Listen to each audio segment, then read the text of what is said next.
the show with your friend and mine. So tell me, Dr. Squee, who's it gonna be this time? We like to hear you talk, but we love to hear you listen. And if you are not subscribed, you won't know what you're missing. So welcome to the Dr. Squee Show. Welcome to the Dr. Squee Show. Welcome to the Dr. Squee Show. Headphones up. Here we go.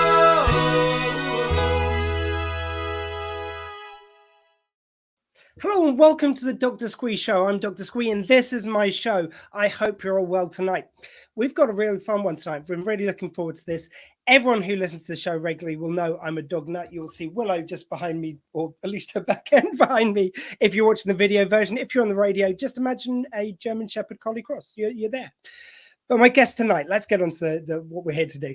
So you will know my guest tonight from such shows as Channel 4's Embarrassing Pets and Meet the Pawrents. We always love a good punny name here. And if you Google him, you'll know him from, I'm pretty sure, professionally posing and looking hunky with dogs. Like the amount of shots you can get with this man just looking like a professional hunk with a dog in his arms. It's amazing. But he's here to talk about a specific bit of work he's done. He's been doing some research into our canine friends and how much they enjoy a good holiday as much as us. Please welcome to the Dr. Squee Show, dog behaviourist, Leon Towers. Hey Leon, there. how are you? Hi. I was researching, like I was, went to look up and look a few bits up about you to add to the interview, and just the sea of photos of you just looking like a prime specimen of man with a dog. It's just incredible. You're making me blush. So anyway, I don't know why I got into that one, but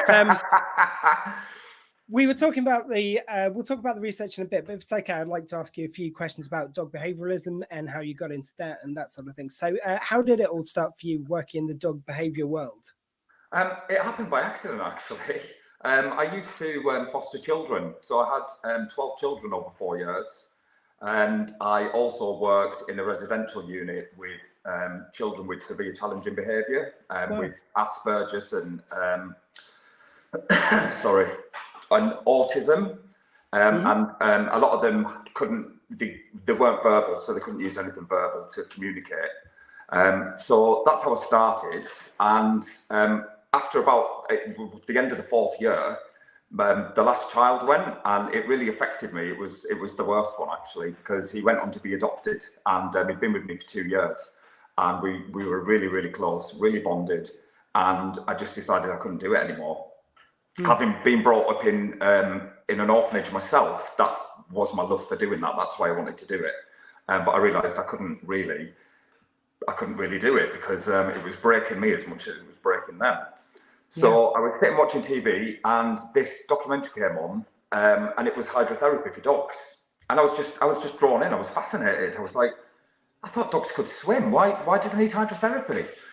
And that was it. I researched it, and within 6 weeks, that was my new career path. And I thought, if I'm going to do it, I want to qualify to the highest level. And that's what I did. I ended up specialising in rehabilitating dogs with spinal injuries and teaching them to walk again. So I had a 10-metre heated pool, and I would do pre and post-op conditions for absolutely anything, hip dysplasia, spinal, absolutely anything.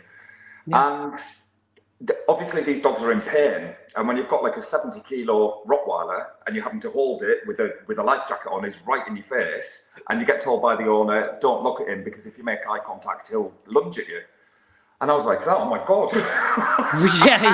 that would be quite a thing. I was a nervous wreck, but as it happened, I just fell in love with it. I just loved it, and I also realised I could communicate with dogs that I didn't realise I could do before. I was just going to say, because you were talking before about the fact that you work, on the mental health of the dogs, which is so important. And I found the same thing with working instinctively with the dogs. And it's interesting because I've had some history of working with young people with autism and with other sort of like neurodiversities. So it's really interesting because the way I've always found kind of is best to bond with a dog is if you get the kind of bond between them and you write and you work on them feeling secure, then the rest sort of falls into place a bit easier. Absolutely. Yeah, do you think that kind of followed on from working with children? It absolutely did, and a lot of people don't realise this. I only know it because of my experience with autism, as you'll know yourself. Dogs are on the autism spectrum. Now, for me to transfer everything I learned from that, it was invaluable. That is what gave me the gift to do what I do. Literally, that was the building block for it. That was the foundations, because everything I learned there, I was able to transfer and use to work with dogs, and that's why I have such an understanding of them. And they are on the autism spectrum. And if you've got an understanding of autism, and also, you know, that's why the media called me Leon the dog's voice. That's why I got that little caption at the end, because I speak for people that can't speak, basically. Children, toddlers, children with autism who are non-verbal, and dogs. They can't communicate verbally, and I do the talking for them. I say what's the matter. Man, you're going to make me cry in a minute, only because 4 weeks ago tomorrow, unfortunately, I don't mean to bring it down, but I lost my first dog I ever had, Dottie, and got her later in life. Kind of like when you talk about people that can't speak for themselves, she didn't really bark at all. Like, you know, it was very rare. You might get one bark a week from her. Which now I never thought about it as them being on the autistic spectrum. So that's really interesting. And I've joked that I'm in the process of currently diagnosis with ADHD, and I've joked that the Willow's more my ADHD dog. She just goes nuts, and it's like she's more kind of ball of energy, which is it's kind of nice almost that it's a different energy, because it's like, you know, definitely they're kind of individual, but yeah, sorry. Thank you for that. That's really kind of all right. Well, I lost my dog 5 years ago. And he was my first ever dog, and he died suddenly, and I still can't bring myself to get another dog.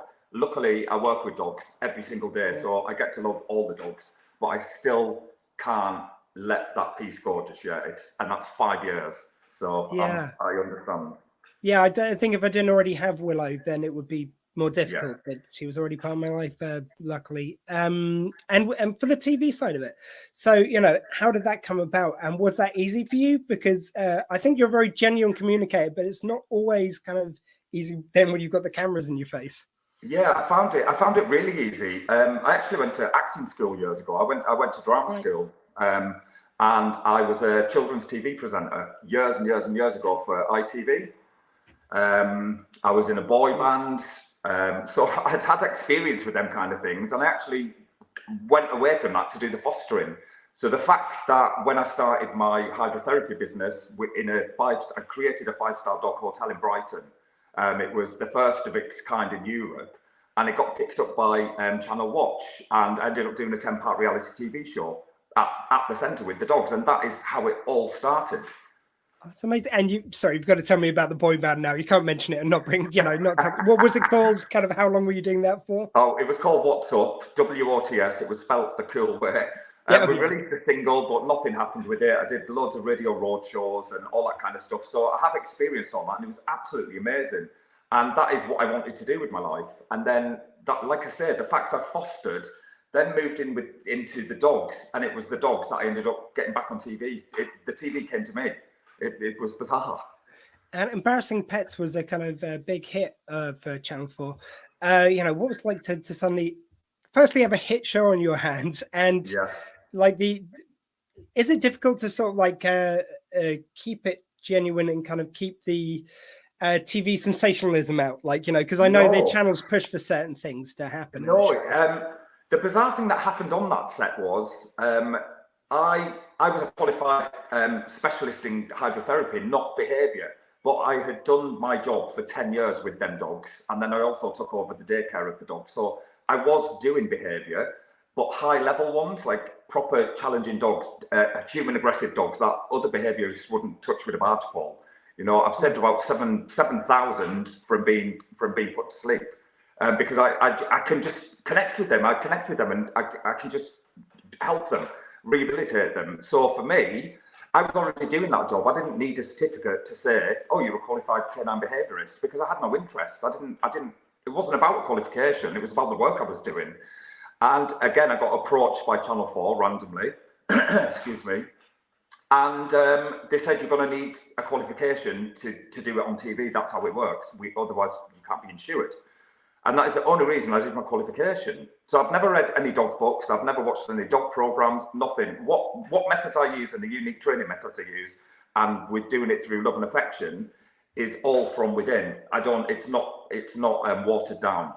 So that's how I do it. So yeah, that's how I ended up being on TV as a canine behaviourist, whereas previously I was known for being the specialist in hydrotherapy that fixes broken dogs.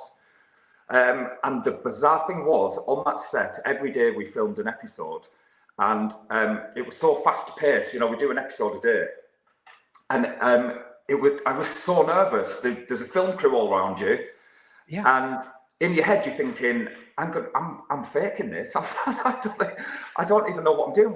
Because they wouldn't tell you what the dog was there for. They had to keep it real. They had to keep it. Oh, yeah. I'm quite pleased to hear that, because I know on some of them they do record. Some of them it's rehearsed and all, and that's the genuine reaction is always better.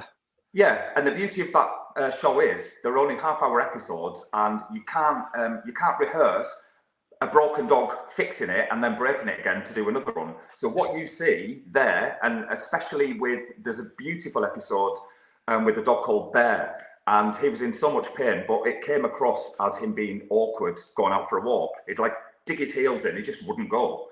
And they show you videos and they'll say, right, this is Bear, this is the problem. And I don't get to see any of that. I'm sitting in my little clinic with all the camera crew around me, and they say, right, your client's coming in now. She's called such and such. The dog's called Bear, and this is the problem. He's difficult walking, he won't walk. And then they just start filming. And in my head, I'm like, oh my God. Because I just felt the pressure, and you've got like 17 people around you. And to fix things like that with no prior knowledge and know what the problem is and fix it, I can't even explain it. I'd love to sit here and say I've got special powers. I can't take the praise for something I don't understand, because that would be wrong. All I know is when I see the dog, I know what the problem is. And he wasn't being awkward walking. He was in absolute pain. It's going to set me off now. Yeah. It still affects me now, that one. Anyway, God, I'm having a moment now. Yeah. We're going to be emotional wrecks by the end of this interview. And he was in absolute pain. I was like, your dog is crippled he's got arthritis in his spine, his legs, it's everywhere. And so I basically said, we need to change his diet. We'll put him on a raw diet, change this, change that. And that's the episode I'm most proud of out of any TV work I've done. I've done 5 different shows, all different mixtures of things. That one episode really got me. As you can tell, it still gets me now. And then we took, but 2 weeks later, we arranged to have hydrotherapy. And I took him for the hydrotherapy. And then I didn't see the final bit, because they do that after editing. So at the end of each episode, it'll say, let's check in to see how Bear's doing. And at the end, you get to see what the outcome was. So I'm sitting watching it on Channel 4 like everybody else, waiting at 5:30 in front of the TV, thinking, oh my God, I wonder what happened. And there's a video of her running with him. Amazing. And it's just running. And I was like, oh my God. And it's amazing. Being able to be part of something like that is, I can't even explain it. I can't put it into words. But what you see is what happened. And that's what I love about Embarrassing Pets. And that's what I'm proud of the most. The fix that you see is done there and then. And after every episode, there'd be silence. They'd stop filming. There'd be complete silence. And you could hear a pin drop. But you could also feel like this. It was like a magic. Like, I don't know. It's like magic dust in the air. And every time we finished, the head cameraman, he'd go, you're Harry Potter, aren't you? And he went, how did you do that? He says, you knew what you're going to do. I says, how would I know? I didn't know what they were coming in for. There's another episode with a dog that comes in, and we've set the TV up, and it barks at the TV. It barks at cartoons, it barks at music, it barks at everything. And he's been doing it for 5 years. So what you see there, that fix happens in 3.5 minutes. And he's sitting watching the TV, watching wolves and bears and everything else. And again, we stopped filming, there's pure silence. And I think all I'm thinking inside is, thank God I blacked that one. Yeah, it really feels like you've just got that natural empathy and kind of building that relationship. It's like you just sense what the dog needs Yeah. through subtleties of body language, which I think probably a lot of us miss. And the other show was it's Meet the Pawrents, which Meet the again, Pawrents. great title. So have I found the right one? So this was celebrities and their pets. Yes, that's the one. Yeah, and you did the kind of the voiceover narration for that. Yeah, and there was Louis Spence, Caprice, Daniela Westbrook, Monty Pansar, the cricketer. So, and it was good fun. That was my first show of my own, if that makes sense, because that was a one hour documentary, and I just held the whole show. It was me and visiting 5 different celebrities. And that's on Channel 5. It's available, I believe, on 5 on demand. It was on the My 5, but it's not on there now. I don't know if they're going to release it somewhere else, but yeah, it's a really good show. And again, Daniela Westbrook, she's completely misunderstood. She's a beautiful, beautiful soul. And again, just connecting with somebody that you've seen in the media yourself. You know, I know her from the media just like everybody else. She's the most beautiful person you could ever meet. Yeah, and I think there was a definite problem which we're still very much coming to terms with. I like to think after what happened with Caroline Flack that some progress has been made, but not enough yet.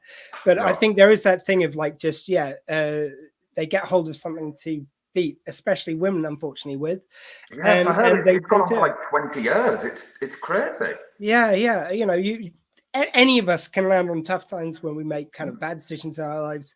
And we can only hope we don't get caught in the headlights of the media at that time. Exactly. So thank you very much for saying that. I think it's really important to represent that. Did you have a kind of favorite one of the celebrities you met, or was Danielle? Was what? Sorry.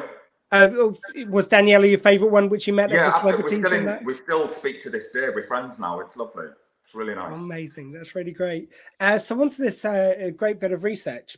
So this is a collaboration, I believe, with Haven Holiday. Haven Holidays, yeah. Haven Holidays. Yeah. Just because this goes out on radio, other holiday sites are available. However, how did this collaboration come about? How did you kind of get involved? So I got approached to see if I'd be interested in working along with Haven Holidays and be the face of their campaign, because they love the work that I do and they were aware of the work that I do and how passionate I am about dogs. And they want to be the best pet-friendly holiday park in the UK. They just strive to make it the best. You know, I'm like the hotel inspector for dogs, honestly. I'll phone somewhere up and I'll say, are you dog-friendly? Even though I haven't got a dog just now. And they'll say, yes, we're dog-friendly, yes. £20 extra for the room because you've got the dog. And I would just say he doesn't molt, so I don't really need to pay £20 too much. No, there's probably more human hair. So they charge you £20 extra, and then their version of pet friendly is a lovely bowl of fresh water in a dog bowl in reception. So I'm getting the key, and they say there's water down there for your dog, fresh all the time, never ends. It was lovely. What would you like breakfast? I was like, oh, lovely. What time's breakfast start? Blah blah blah blah blah. Oh, just to let you know, you can't bring your dog in for breakfast, though. So I was like, so what am I going to do then? You're dog friendly. She went, we are dog friendly because we let your dog stay in the room. And I was like, okay, so I've got to leave the dog in the room while I go for breakfast. And if he wrecks the room, I'll get charged for that. And there isn't even seating outside somewhere else in reception where it's not the restaurant to sit with your dog. You just can't. So to me, that's a bugbear of mine. If somebody says they're pet friendly and a person chooses to take their pet on holiday with them or on a break or an overnight, they should not have to face the stress of wondering what to do and panicking or thinking it's not taken care of, because they took all the measures to make sure that their pet was going to be comfortable. And when they get there, the reality is it's not pet friendly at all. So Haven Holidays have, as far as I'm concerned, they're 10 out of 10. And again, weirdly, connection. When I grew up in the orphanage, the first ever holiday I went on was a Haven holiday. I went to Devon Cliffs. And I'm 48 now. I was 12 at the time. And that was my first experience of a holiday. So the fact I'm working with them, doing what I do in the passion that I've got, and the fact that was my first experience of a holiday park, which I've continued to go to every 2 years anyway. So when they asked me to do it, I was like, oh my God, I'm going to be the face of Haven Holidays pet campaign. I was absolutely blown away. I was really made up. So it's a genuine love for Haven Holidays. And were they aware that you'd, because you said you had a place for dogs to stay yourself before, were they aware of that when they invited you to do this? When what, sorry? When they invited you, sorry, can you hear me okay? Yeah. Let me check my levels are right. When they invited you to do work with them on this piece of work, were they aware that you'd done some dog boarding yourself? I believe you said earlier in our chat. No. That's what a funny coincidence. So I know. That's what I mean. It's like running with yourself. my manager says Haven Holidays have approached us and they'd like you to work with them on this, and that's how it happened. And tell us a bit about the research, what you found out. Are there kind of any things which surprised you? It didn't surprise me, but the information I get from that, then I'm able to transfer to radio shows and the media, and we got great coverage. It was on the front page of yesterday's Daily Star, and there was a piece in the Daily Express. So it's really been taken seriously. And for me, that job well done. It's amazing. So for me to be able to give the results of the little test I did with Huxley, a little gold, I'd say little, it was huge. A huge golden retriever called Huxley. He had like a bit bark on, like it counts steps and things. Right. And it was to basically show how much more active dogs are at a Haven Holidays using their facilities than they would be if they were at home with just the regular exercise. It was to show how much more physical exercise they get during the holiday. But the one thing I couldn't show was a bit bark doesn't record mental stimulation. So I was like, this is brilliant. They want me to do this research, and it's just right up my street, and it's going to mean I'm able to communicate to the public. This is what this means, and this is how easy it is to break it down. So I can kind of explain it in a way that everybody just gets. It's really simple. It's really easy, and that's the brilliant part about this. And what were the results? How much extra kind of Huxley was at Haven. He was at one of the Haven sites, and his physical exercise went up by 50%. So He did double what he'd be doing at home, which you would kind of expect if you're taking your dog on beach walks and things like that. But Haven have created this new thing called the Bark Park, and it's like an adventure playground that you'd get at a children's playground, but it's just for the dogs, and they built them for these. It's like an agility park. So kids or adults or anybody can take the dogs and interact with them and play with them using all these facilities. So that was the first thing he did. And the second thing he did was go on a beach walk. Now, a lot of people don't realise this, but again, going back to the autism, of the autism spectrum, as you know, sensory things are very, very important. And dogs are very grounded because the pads are always touching the earth. So they're completely grounded, like you put a weighted blanket over a teenager if they need to be grounded. They are already grounded. So for them to have the sensory of the sand on the paws, and some dogs, bear in mind, have never been to the sea before. It might be the first time they've ever been. And me knowing the importance of water for dogs with the hydrotherapy, it's healing. And also, they absorb all the nutrients through their pads. And a lot of people don't realise when they put weed killer in the garden and they're panicking about the dog licking the weed killer, so they wait till it dries. This is a message to them. Please make sure you scrub the path, because it's not them licking the stuff, it's them walking. It's them walking on the ground, and it absorbs through the pads, and that's why a dog gets poisoned from weed killer. I never even thought about it. I have used weed killer before. I'm always particularly careful, just making sure it goes on the plants, not on the path anyway, just because I'm always worried that even if there's a little bit left and they lick it up or whatever. But I'll be extra careful with the pads. Yeah, it's a really good tip. And also, for a dog to go on a beach holiday, Haven Holiday have got 41 parks, and 39 of them are dog friendly. They've got dog friendly beaches. There's only 2 that aren't, which they're still striving to do. But to be able to say you've got 41 parks and 39 of them are dog friendly. I think about 23 of them have got these new Bark Park stations, but also they have a restaurant, Mash and Barrel, I think it's called.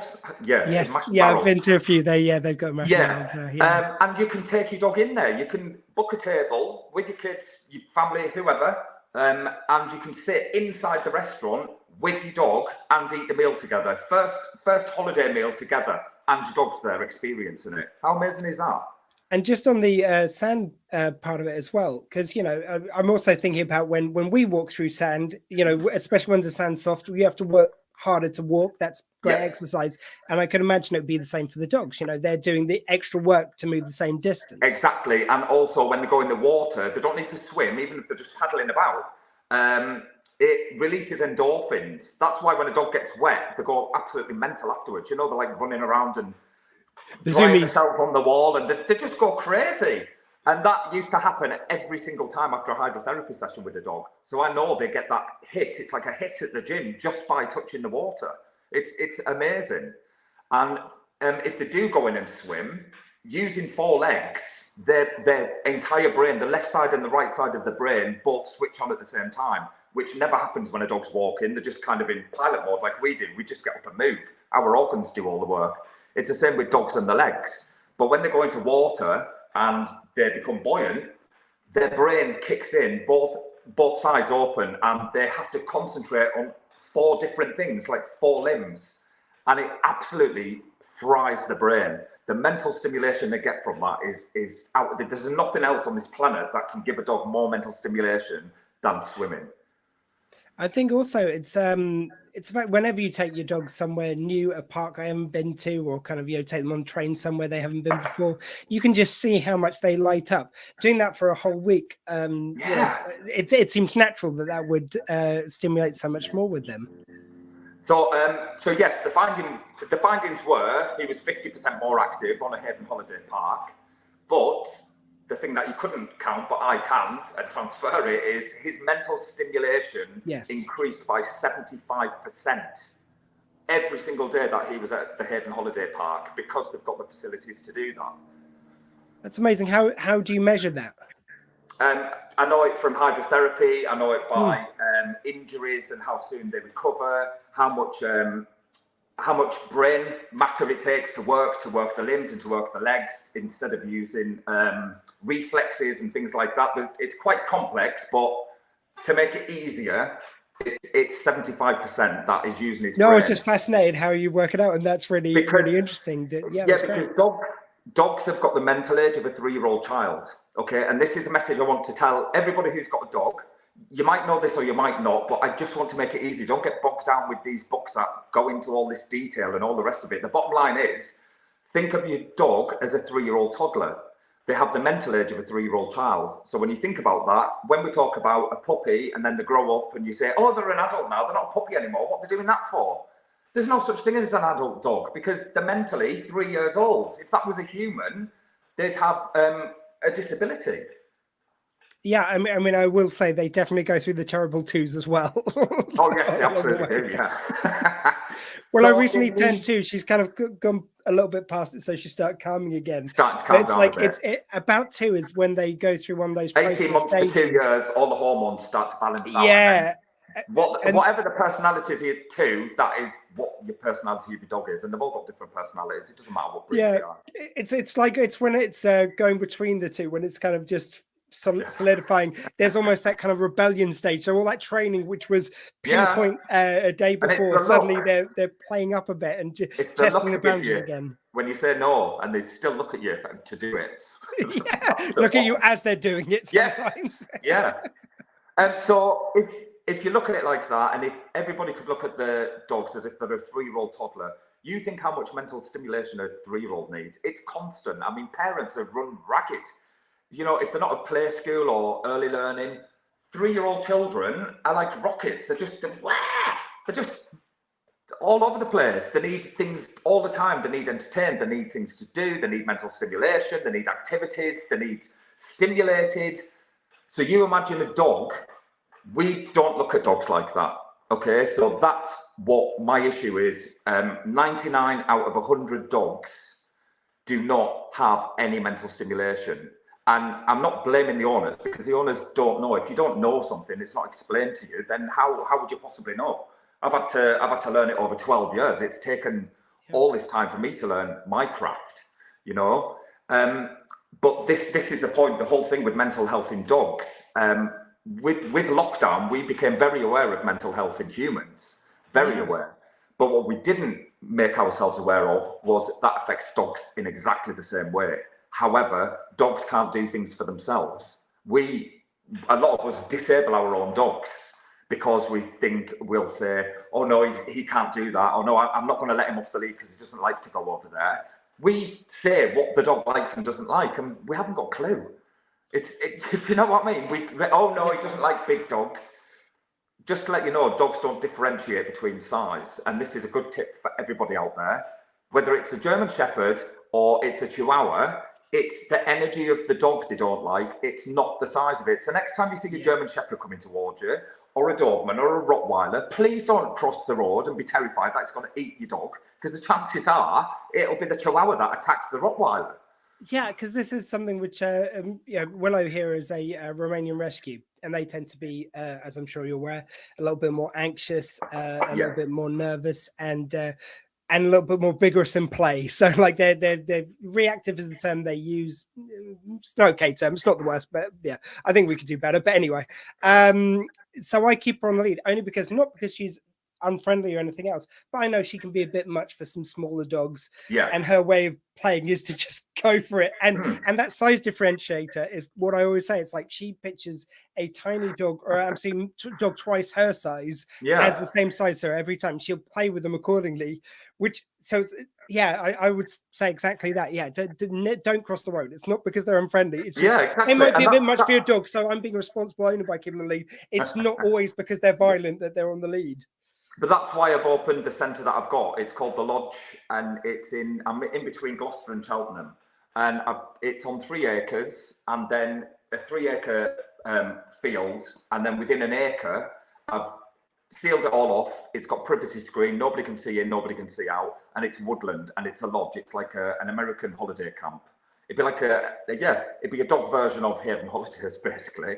And we take up to 20 dogs a day, Monday to Thursday. And them dogs come for rehabilitation. So they're normally, I'd say 80% of the dogs that we have, they have been one-to-one clients that I travel all over the UK and go to people's houses and do the home visit and fix the dog for them through diet and environment and mental stimulation. Most of the dogs there are dogs that couldn't socialise because they didn't have any socialization skills with other dogs. And again, that's why dogs need to go to these daycares, but a place where they understand it.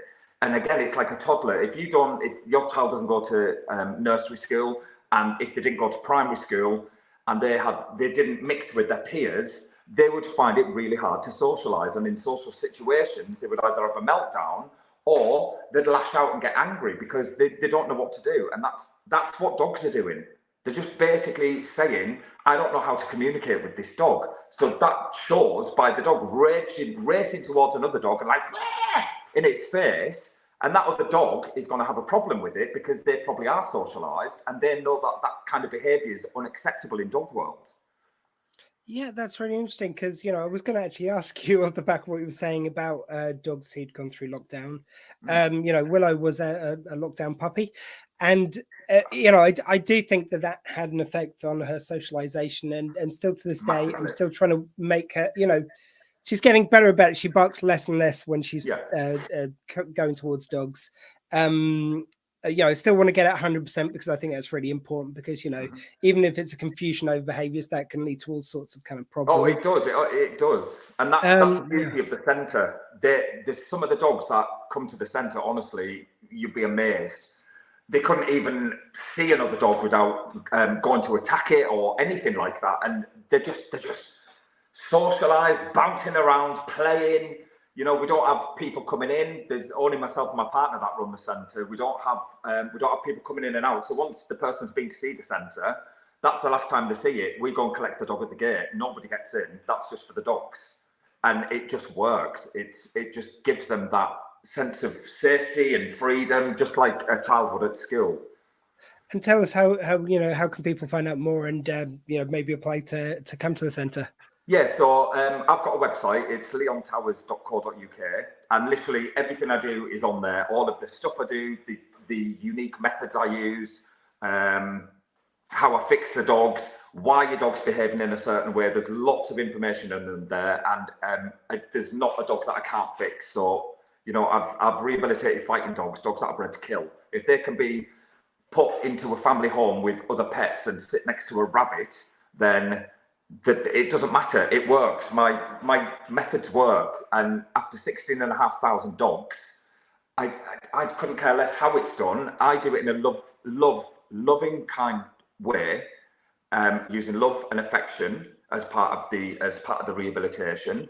And to me, that is what makes a dog thrive. Just like, again, I refer back to toddlers. A 3-year-old child does not get out of something by being screamed and shouted at or ignored either. You know, it should be done in a loving, kind way. And what we need to remember is dogs are expected to be toilet trained. They're expected to do everything. You know, when a toddler's learning to train on the potty, you know, my daughter, she's 29 now, but it took her about 3 months. Yet we expect a dog to be toilet trained in 2 weeks. Mind you, you shouldn't have waited until she was 29 before you began. So I'm sorry to, you know, just my opinion, but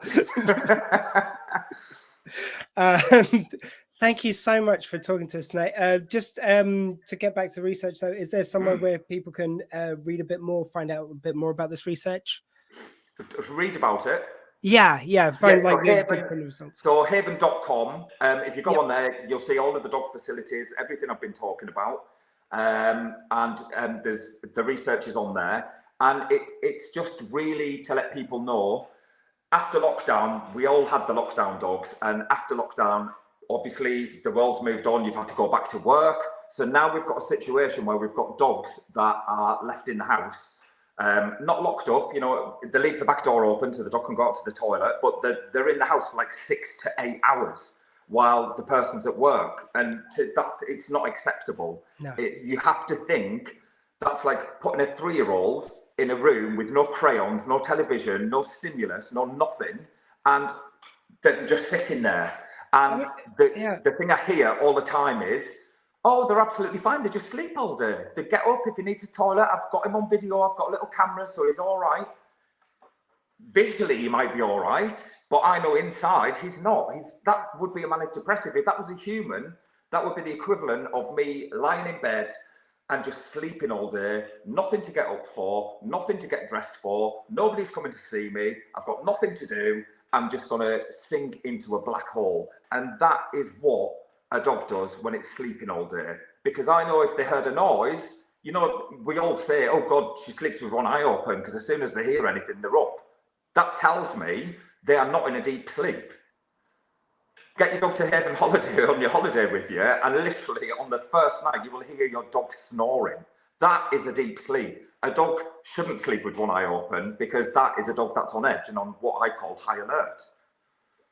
Yeah, I mean, it's, you know, I know not everyone's in the position where, you know, we've all got to work and absolutely. But when we take on responsibility for your dog, even if you can get someone to come in for someone to come around to the house, a little in the morning, and, little in the evening, someone to come in for an hour to walk them, you know. Or another good tip is, if you can't, I understand that not everyone can. So we're all guilty of having dog toys lying all over the house, and the dog picks them up, and they've got a massive basket in the corner. And they pick them up, squeak them, put them down. I filmed a dog for 24 hours. So I've done it with several dogs over the years. And I film the footage and I compress it all down. And the most a dog played with their toys that were available all the time in that 24 hours with complete access was 7.5 minutes. Right? Yeah. So what you need to do is, the toy basket should be away. And people are horrified by this. Like, oh my God, Leon, you're wicked. Cruella de Vil. If you have the dog basket away, and this is to help people who can't maybe afford financially daycare, or they don't have anybody that can help them because they're isolated and away from, they don't have any family, this is the best, perfect tip for you. And you will be giving your dog so much mental stimulation, and you will be enriching their lives so much just by doing this. Put the toy box away, and either mid-morning or even before, if you're going to work, for example, before you go to work, get the toy box out, chuck it on the floor, let the dog go crazy for half an hour, and then you pack it all away and you put it away. Then you do the same when you come home.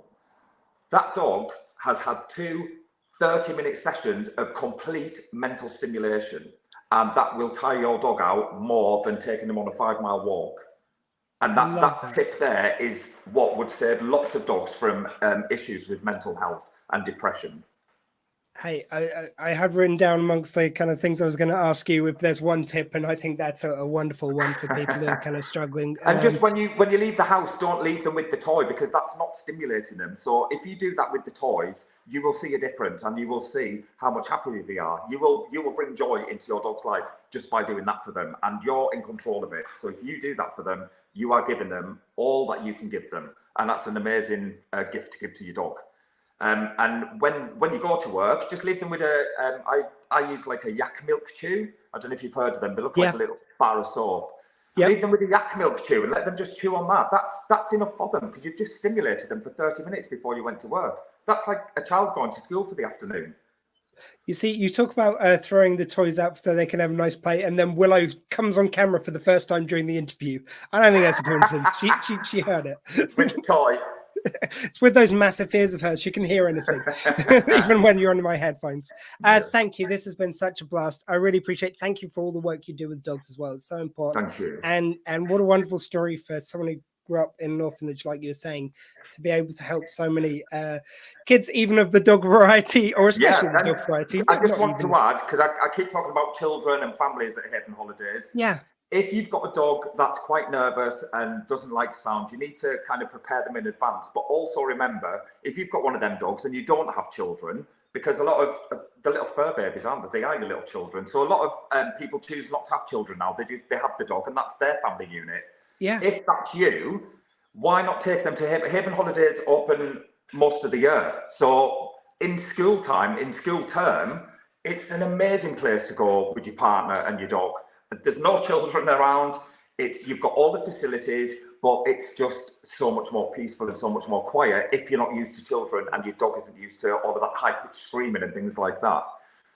And I would say, just as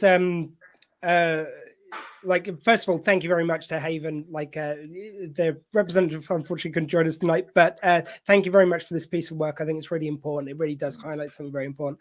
And I hope Haven will forgive me. Even if it's not Haven, look out there. There are so many more places to take your dogs on holiday than there ever have been before. Haven is a fine choice, but even if it's somewhat, just make sure you kind of do that. Do it for yourself. It may seem like a good thing to have a break from absolutely everything, but dogs will take you out. You'll get some lovely exercise. You'll go on some lovely walks you might not have done if you didn't have your walk with you. And you all have the holiday field. It's a unique situation. A whole family gone on holiday. The dog gets in the car with them, and they all have that excitement. When does a dog ever get to see the whole family in a good mood all the time without the stresses of life and bills and school and food and work? And you're all in a unique capsule together and experiencing it. Why would you not want to do that with your dog? They'll show you just how much they bring to your life, and vice versa, how much you bring to theirs, because they will experience you in your best mood. Perfect. Liam, before I let you go, this show will go out on radio. Please tune in on SW20 Radio. It's the new sound of South Wales, even if I'm in Southampton. We'll never mind that now. And please, it's on Tuesday from 7 to 8. Leon, is there a track I can play for you on the radio version of the show? Oh, do you have Andy Grammer? I can get Andy Grammer. I have no idea who he is, but I will get him. Hallelujah, Good to Be Alive right about now. It's the most amazing, uplifting song, and it'll have everybody just smiling and being happy and just, yeah. Fantastic. Andy Grammer, Hallelujah. Yeah. Thank you very much, Liam. This has been a real blast. I really enjoyed talking to you. Everyone, please look up all the wonderful things you talked about, Haven and his own centre for dogs. That's just some wonderful work you're doing there. Thank you very much, sir. So for everyone watching, thank you very much for watching us tonight. I've been Dr. Squee. That was my show. And in a world where you can be truly anything, please be kind, to dogs especially.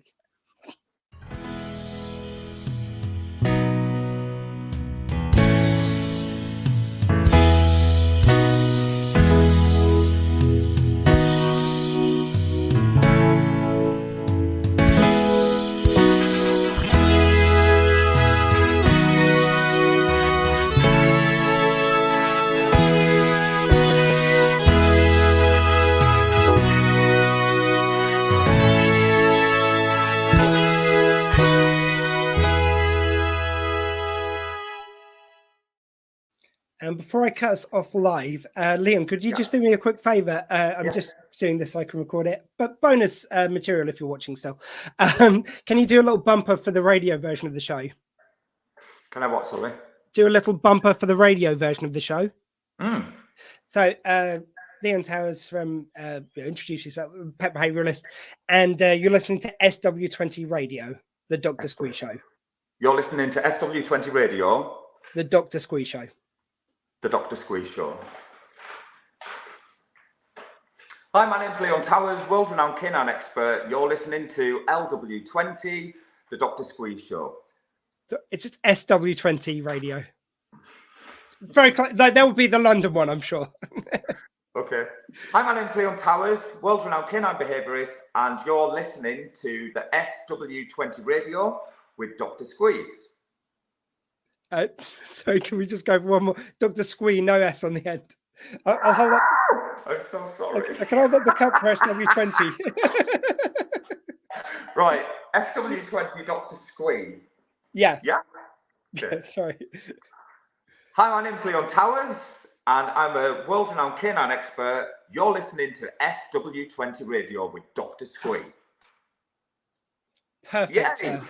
Thank you so much, and thank you for everyone watching. I'll just end the broadcast.